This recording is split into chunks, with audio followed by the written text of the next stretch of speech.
When historical events happen, we tend to start to understand some of the more grave and broad impact of it when we see the art that was made around the time of the happening by the people that it affected.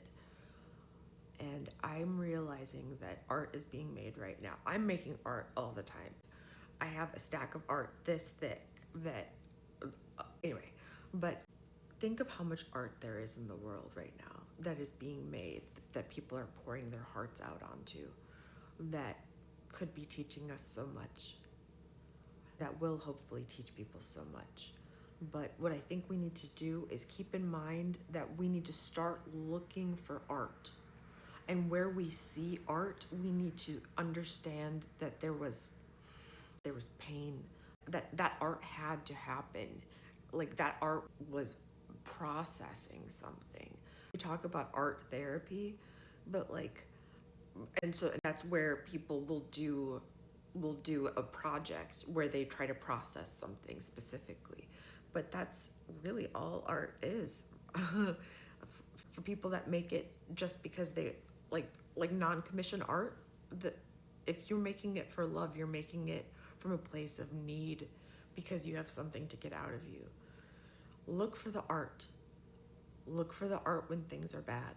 And also make sure that when things are over or when things are more calmed down, whatever happens has happened and you're on the other side, whatever that is, right?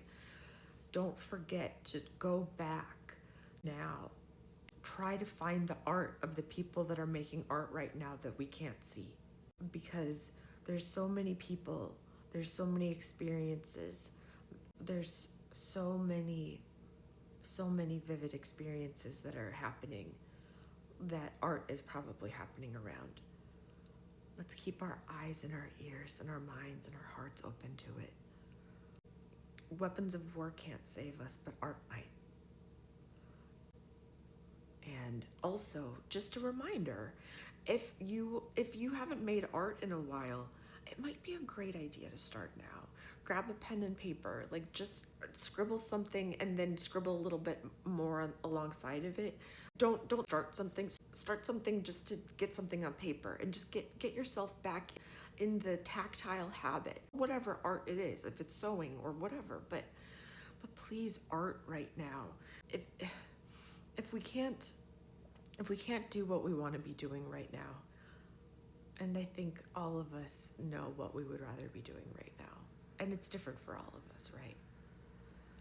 But let's art about it instead. It's also really good for self-regulation. Art is something that we can go to when we feel powerless, and then we have something to show for it later. And I have all these incredible art therapy projects from the last 5 or 6 years that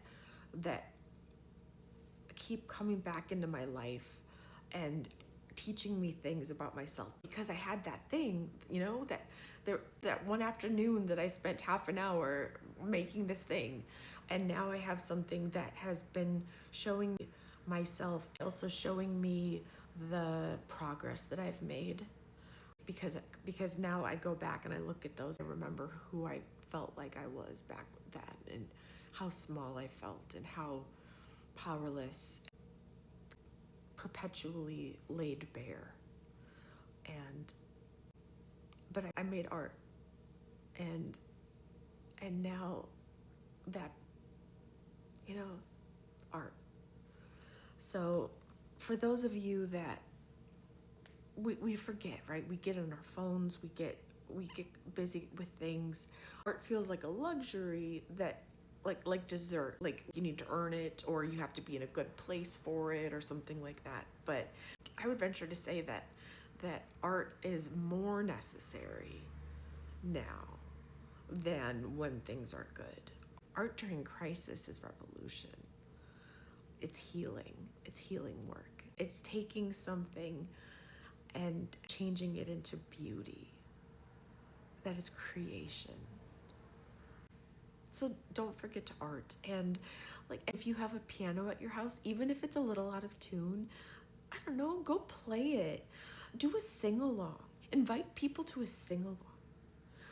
Be like, hey family, we're having a sing-along in half an hour.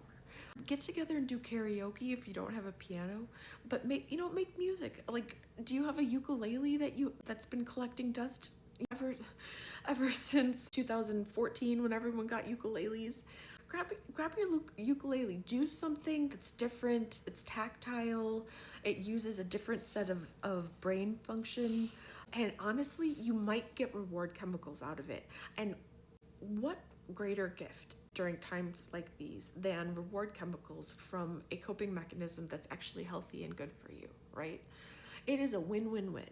So that's what I had to say. I hope you're having a great night. Go out there and think about art and look for art and value art. If you have money, buy art. And if you don't have money, share art online. Whatever you need to do. But above all else, celebrate art, because that art is the most real thing that humanity gives, that's both beautiful and genuine in a way that almost no other aspect of humanity is, of humankind, right? Okay, rock on, peeps. Okay, bye.